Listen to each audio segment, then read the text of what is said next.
स्वास्थ्य मंत्री हरीश राव ने कहा कि सीएम केसीआर झुग्गी बस्तियों को खत्म करने के इरादे से बस्ती क्लिनिक स्थापित कर रहे हैं। मंत्री हरीश राव ने भारतीय जन स्वास्थ्य संस्था राजेंद्र नगर के नए शैक्षणिक भवन परिसर का उद्घाटन किया। हैदराबाद जैसे शहर में आईआईपीएच संस्थान होना अच्छी बात है। उन्होंने कहा कि हाल ही में लोगों और सरकारों ने सार्वजनिक स्वास्थ्य के महत्व को समझा है और सार्वजनिक और निजी क्षेत्रों में आवश्यक सुविधाएं प्रदान कर रहे हैं। Habib Bugana to present the vote of thanks. During the welcome address, Dr. Murthy had actually talked about TRS के मंत्री बीजेपी नेताओं से नाराज है कि वे हरित तेलंगाना को बांटने की साजिश रच रहे हैं। शराब घोटाला मामले में तेलंगाना एमएलसी कविता से जुड़े बीजेपी नेताओं को लेकर तेरास नेता गंभीर है। इसी के साथ बड़ी संख्या में लोग कविता के प्रति एकजुटता व्यक्त कर रहे हैं। राज्य के सड़क, भवन, आवास और विधायी मामलों के मंत्री वेमुला प्रशांत रेड्डी ने कहा कि आंदोलन के नाम पर एमएलसी कविता के घर पर हमला करने वाले भाजपा कार्यकर्ता लोकतंत्र में अच्छी प्रथा नहीं है। उन्होंने कहा कि भाजपा कविता पर आरोप लगा रही है। यह उनके नेता हैं जो आरोप लगाते हैं और उनके कार्यकर्ता धरने के नाम पर घरों पर हमला करने आते हैं। अगर पुलिस गिरफ्तारी करती है तो वे इसे राजनीतिकरण के रूप में चिन्हित करते हैं। मंत्री वेमुला प्रशांत रेड्डी, महमूद अली, सांसद संतोष कुमार, वावीराजू रविचंद्रन, मल्लोत कविता, टीआरएस विधायकों और एमएलसी ने एमएलसी कविता के साथ एकजुटता व्यक्त की। मंत्री गंगुला कमलाकर ने कहा कि सरकार ने 33 गुरुकुल और डिग्री कॉलेजों की अनुमति दी है। तेलंगाना से पहले बीसी के लिए एक भी डिग्री कॉलेज नहीं था। गंगुला ने खुशी व्यक्त की कि केसीआर सरकार वह सरकार थी जिसने इतिहास में एक समय में गुरुकुल डिग्री कॉलेज आवंटित किए थे। मंत्री गंगुला कमलाकर ने कहा कि हम शिक्षा दे रहे हैं, विपक्ष नफरत फैला रहा है। गंगुला ने कहा कि सरकार तेलंगाना में बीसी की शिक्षा के लिए कड़ी मेहनत कर रही है। उन्होंने कहा कि बीसी गुरुकुल सबसे अधिक मांग वाले गुरुकुल है। राष्ट्रीय स्तर पर एक बार फिर तेलंगाना का नाम सुनने को मिला है। तेलंगाना सरकार द्वारा मी सेवा के माध्यम से प्रदान की जाने वाली सेवाओं के सम्मान में एक विशेष पुरस्कार दिया गया। इकोनॉमिक टाइम्स मीडिया मैगजीन ने ईज ऑफ डूइंग बिजनेस के तहत तेलंगाना सरकार को यह पुरस्कार प्रदान किया। तेलंगाना के आईटी और उद्योग मंत्री केटीआर ने आज राष्ट्रीय राजधानी दिल्ली में आयोजित डिजिटेक कॉन्क्लेव 2022 कार्यक्रम में भाग लिया। इस अवसर पर इकोनॉमिक्स टाइम्स पुरस्कार प्राप्त किया। इकोनॉमिक्स टाइम्स के सूत्रों ने प्रशंसा की कि मी सेवा बेहतर गुणवत्ता वाली डिजिटल सेवाएं प्रदान कर रही है। व्यवसाय करने में आसानी के लिए राज्य सरकार ने नीतियां उत्कृष्ट की है। Take up all the mic space. This time you did. That was a good start. क्योंकि हम लोग बहुत ज़्यादा बोलते हैं, माइक छोड़ते नहीं, बट इस बार आपने थोड़ा Firstly, thank you, sir. Thank you to the entire team of ET and Deloitte for inviting us and for actually, making us share the podium with my colleague ministers. क्या आप ऐसा तेलंगाना चाहते हैं जो सुनहरी फसल उगाए? क्या आप ऐसा तेलंगाना चाहते हैं जो धार्मिक पागलपन से जल जाए? सीएम केसीआर ने कहा कि लोग फैसला करें। सीएम केसीआर ने कोंगराकलम में नवनिर्मित कलेक्टर भवन और जिला कार्यालय का उद्घाटन किया। केसीआर ने कहा कि जहां लोगों को जागरूक करने वाले बुद्धिजीवी और शिक्षाविद नींद की स्थिति में हैं, वहां उन्हें बहुत नुकसान होगा। घोषामहल विधायक राजा सिंह को पुलिस ने गिरफ्तार कर ली है। कई पीएस से शिकायत मिलने के बाद पुलिस ने राजा सिंह को नोटिस जारी किया कि उसने एक सामूह के खिलाफ विवादास्पद टिप्पणी की थी। शाहीनियतगंज और मंगलहट पुलिस ने 41A सीआरपीएस नोटिस जारी किए हैं। ये नोटिस इसी साल 19 फरवरी और 12 अप्रैल को राजा सिंह के खिलाफ दर्ज मामले में जारी किए गए थे। साइबराबाद सीपी सीवी आनंद ने बताया कि घोषामहल विधायक राजा सिंह के खिलाफ पीडी एक्ट के तहत मामला दर्ज किया गया है। उन्होंने कहा कि मंगलहाट थाने में राजा सिंह के खिलाफ मामला दर्ज किया गया है। वे अक्सर भड़काऊ भाषण देते हैं। उनके भाषण ऐसे होते थे कि धार्मिक झड़पें होती है। 22 तारीख को एक समूह को भड़काने के लिए सोशल मीडिया पर एक वीडियो पोस्ट किया गया, जिससे कानून व्यवस्था बाधित हुई। सीपी सीवी आनंद ने बताया कि 2004 से राजा सिंह के खिलाफ 101 आपराधिक मामले और 18 सांप्रदायिक मामले दर्ज हैं। विधायक राजा सिंह की गिरफ्तारी के विरोध में बेगम बाजार के व्यापारियों ने बंद रखा। राजा सिंह के खिलाफ पीडी एक्ट दर्ज होने के बाद बेगम बाजार, मुख्तारगंज, महाराजगंज और किशनगंज बाजारों में 1000 व्यापारियों ने स्वेच्छा से अपनी दुकानें बंद कर विधायक के समर्थन में खड़े हो गए और उन्हें चालापल्ली जेल ले जाया गया।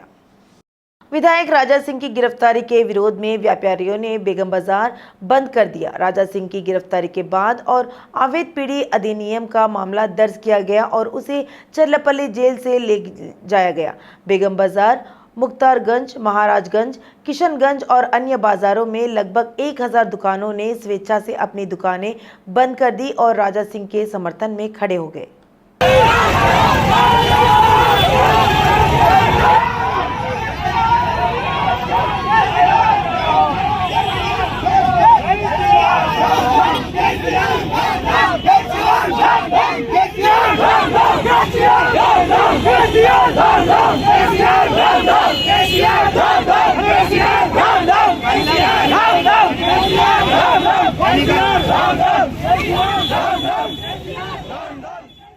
शुक्रवार की नमाज के मद्देनजर पुराने शहर में किसी भी तरह की अप्रिय घटना या तनाव को रोकने के लिए हैदराबाद पुलिस सख्त कदम उठा रही है। एक निश्चित समूह के खिलाफ अनुचित टिप्पणी करने के लिए राजा सिंह की गिरफ्तारी के मद्देनजर किसी भी दंगों को रोकने के लिए पुराने शहर में पुलिस को भारी मात्रा में तैनात किया गया था। चूंकि सभी मुसलमानों के शुक्रवार दोपहर की नमाज के लिए बाहर आने की संभावना है, इसलिए पुलिस को उच्च अधिकारियों द्वारा इस समय अलर्ट पर रहने का निर्देश दिया गया। यह सुझाव दिया गया है कि पुराने शहर के साथ साथ अन्य क्षेत्रों में मस्जिदों में पुलिस तैनात की जानी चाहिए। चूंकि चारमीनार और मक्का मस्जिद क्षेत्र में लगभग 5000 लोगों के नमाज में शामिल होने की संभावना है, इसलिए सुरक्षा कड़ी करने के आदेश दिए गए हैं। पुलिस ने स्पष्ट किया कि रैलियों और धरने की अनुमति नहीं है। तेलंगाना भाजपा अध्यक्ष बंडी संजय की प्रजा संग्राम यात्रा हर कदम पर बाधित हो रही है। बंडी संजय ने सत्ताधारी दल के नेताओं पर जन संघर्ष में बाधा डालने का पुरजोर आरोप लगाया। यात्रा के अंत में भाजपा ने 23 अगस्त को हनुमकोंडा एक प्रमुख बैठक आयोजित की। अनुमति नहीं दी गई।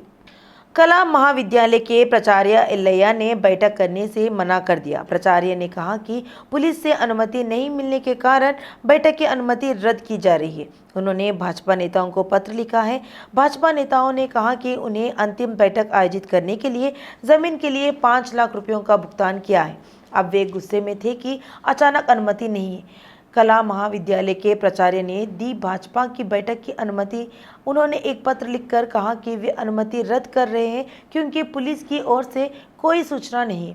एल्लैया ने पत्र में कहा कि बैठक के लिए खर्च किए गए 5 लाख रुपए वापस किए जाएंगे। हैदराबाद के पत्रकारों को खुशखबरी मिली है।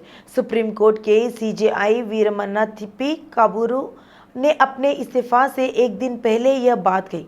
पत्रकारों के आवास आवंटन एवं निर्माण के लिए हरी झंडी लहराई गई। एनवी रमना ने कहा कि आवास के लिए लंबे समय से संघर्ष कर रहे पत्रकार, नौकरशाह और जनप्रतिनिधियों को इनसे नहीं उलझना चाहिए, जबकि आवास के मामले में जांच चल रही है। मैं IAS और IPS के बारे में बात नहीं कर रहा हूं कि सरकार ने 12 साल पहले पत्रकारों के लिए जगह आवंटित की थी। एक छोटे पत्रकार को परेशान क्यों होना चाहिए? यह स्पष्ट किया गया है कि हम लोग लगभग 8000 पत्रकारों के अनुरोध पर विचार कर रहे हैं, जो 8000 प्रपत्रों से 50,000 वेतन प्राप्त करते हैं। मंत्री KTR ने पत्रकारों के घरों का मामला सुलझाने के लिए प्रधान न्यायाधीश NV रमना को धन्यवाद दिया, यह कहते हुए कि इस फैसले से पत्रकारों से सरकार के वादे को पूरा करने में मदद मिलेगी। उन्होंने लंबे समय से लंबित इन मामलों को निपटने के लिए सोशल मीडिया पर CJI को धन्यवाद दिया। एर्रबल्ली दयाकर के भाई ईरबेल्ली प्रदीप राव ने TRS पार्टी छोड़ दी और भाजपा पार्टी में शामिल हो गए। तरुण चुग, गरिकापति मोहन और JP नड्डा ने बीजेपी में आह्वान किया। ईरबेल्ली प्रदीप ने कहा कि तेलंगाना में बीजेपी के लिए अच्छे पल है। उन्होंने कहा कि मोदी के नेतृत्व में देश की वैश्विक प्रतिष्ठा है। भारतीय जनता पार्टी में आज तेलंगाना के 4 वरिष्ठ नेता भाजपा में शामिल हुए हैं और प्रधानमंत्री श्री नरेंद्र मोदी जी की जो नीतियां हैं और जो संकल्प उन्होंने लिया है बंगारू तेलंगाना बनाने का, उस संकल्प को पूरा करने के लिए राष्ट्रीय अध्यक्ष श्री JP नड्डा जी के हाथों से इन चारों को सदस्यता दी गई है और पार्टी के वरिष्ठ नेता गरकापति मोहन राव जी और सुरेश जी और जया बहन के नेतृत्व में जो टीम तेलंगाना से आई है, उन्होंने इनको सदस्यता आज दिलाई है। निश्चित रूप से तेलंगाना में तानाशाही, परिवारवाद, अहंकार को खत्म करने के लिए और तेलंगाना को बंगारू तेलंगाना बनाने के लिए भारतीय जनता पार्टी का काफिला बढ़ता जाएगा, बढ़ता रहेगा और बंडी संजय जी की लीडरशिप में निश्चित रूप से तेलंगाना से भारतीय जनता पार्टी सबसे बड़ी पार्टी बनकर उभरेगी। पुलिस द्वारा रोकी गई गाड़ी के साथ संजय के जन विरोध मार्च को हाईकोर्ट ने अनुमति दे दी है। जनगाम जिले में बंडी संजय पदयात्रा को रोकने के लिए वर्धन्नापेट एसीपी द्वारा दिए गए नोटिस को हाईकोर्ट ने तनावपूर्ण स्थिति में मद्देनजर निलंबित कर दिया है। पुलिस द्वारा रोकी गई गाड़ी के साथ संजय के जन विरोध मार्च को हाईकोर्ट ने अनुमति दे दी है। जनगाम जिले में बंडी संजय पदयात्रा को रोकने के लिए वर्धन्नापेट एसीपी द्वारा दिए गए नोटिस को हाईकोर्ट ने तनावपूर्ण स्थिति में मद्देनजर निलंबित कर दिया है। केंद्रीय संसदीय कार्य मंत्री प्रहलाद जोशी ने युवाओं और छात्रों से कहा कि वोट या अधिकार लेने का मतलब देश और राज्य का मालिक बनना है। मेडचल जिला बोडुप्पल मेडचल विधानसभा निर्वाचन क्षेत्र नवीन युवा मतदाता संघ का आयोजन किया गया। इस कार्यक्रम में प्रहलाद जोशी ने भाग लिया। I request all of you, अभी वोटर रजिस्ट्रेशन चल रहा है। ये वोटर रजिस्ट्रेशन आपके कई राज्यों में ऑनलाइन भी शुरू हुआ है और ऑफलाइन भी है। आप देश के निर्माण में the prime minister Modi's perception about India, that is new India, वो न्यू इंडिया में आप बहुत बड़ी रोल, एक इम्पॉर्टेंट रोल आप प्ले कर सकते हैं। इसलिए मैं बहुत विनम्र पूर्वक से आपको आग्रह करता हूं, now you are the owner, you will become in a way, मालिक बन जाता है। यू विल बिकम द मालिक of this country if you become the voter, because you will decide which government should be there in the state and which government should be there in the central. Telangana राज्य फिल्म विकास निगम के अध्यक्ष अनिल कुर्माचलम ने अभिनेत्री जीविता की आलोचना की, कड़ी निंदा की, जो टीआरएस नेताओं खासकर केसीआर के परिवार के सदस्यों पर पार्टी चेंजर है। उन्होंने जीवन को याद दिलाया कि उन्होंने एक बार कहा था कि उन्हें फिल्म की पटकथा पढ़ने से पहले तथ्यों को जानना चाहिए और वह एमएलसी कविता के खिलाफ आरोपों से इनकार करते हुए किसी भी जांच के लिए तैयार है।